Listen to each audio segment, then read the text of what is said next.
జిల్లాలో ఉంటే వచ్చి వారికి ఉన్న ఇబ్బంది కానీ వారికి ఉన్న సమస్యలు కానీ చెప్పే పరిస్థితి ఈరోజు తీసుకురాగలిగాం. ఏదో ఎంపీ గెలిచి మన వ్యాపారాలు చూసుకుంటా జనానికి కనిపించకుండా ఎక్కడో తిరిగే పరిస్థితి కాకుండా ప్రజల్లోనే ఉంటూ వారికి అన్ని విధాలుగా అందుబాటులో ఉండే పరిస్థితి ఈరోజు జిల్లాలో తీసుకురావడం జరిగింది. దానికి అన్నిటికంటే ఈ అభివృద్ధి కార్యక్రమాలు అంటే వీటన్నిటికంటే దానికి I'm very happy for that. అయితే ఈరోజు ఒక అనిశ్చితి నెలకొంది రాజకీయంగా. దానికి అది అనిశ్చితి క్రియేట్ చేయడానికి నేను చేసింది కాదు, లేకపోతే ఆ అనిశ్చితి కోరుకుంది నేను కాదు.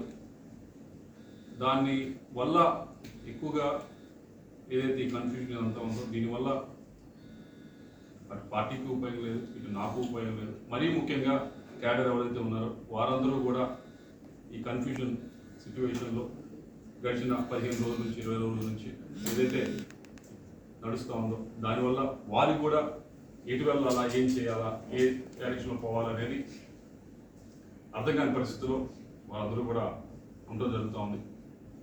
దానికి ఏదో ఒక విధంగా తెరదించాలి, ఏదో ఒక విధంగా ఫుల్ స్టాప్ పెట్టాలనేది మా ఉద్దేశం. ఎక్కడో చోట దానికి ఒక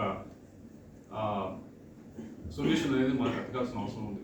అలా కాకుండా ఇలా వెళ్తే అటు క్యాడర్కి ఉపయోగపడదు, పార్టీకి ఉపయోగపడదు. మీ అందరికీ తెలిసిందే 15 రోజుల నుంచి కూడా సరే కొత్త క్యాండిడేట్ తీసుకొద్దాం అనేది ఒక ప్రపోజల్ అంతా కూడా బయటకు రావడం జరిగింది. మాట్లాడిన తర్వాత ఇంకా బయటకు రావడం జరిగింది. దానివల్ల కొద్దిగా అందరూ కూడా కన్ఫ్యూజన్కి గురవుతూ ఉన్నారు. ఇది ఇందాక చెప్పినట్లు నేను కోరుకుంది కాదు, నేను చేసింది కాదు. ఇది వేరు వేరు కారణాల వల్ల ఇలా ఫ్లైఓవర్ వచ్చింది. దానికి తెరదించుతూ నేను ఏదైతే ఇప్పుడు పార్టీలో ఉన్నానో పార్టీ సభ్యత్వానికి వైఎస్ఆర్ కాంగ్రెస్ పార్టీ సభ్యత్వానికి రాజీనామా చేస్తూ అలాగే పార్లమెంట్ సభ్యత్వానికి కూడా నేను రాజీనామా చేస్తా ఉన్నాను ఇమీడియట్గా. దీంతో అన్న కొద్దిగా ఈ కన్ఫ్యూజన్ అంతా కూడా ఇదంతా కూడా తొలగిపోతుందని చెప్పి ఆశిస్తున్నాను. నాకు ఈ 5 సంవత్సరాల నుంచి కూడా ఎంతో సహకరించారు. అటు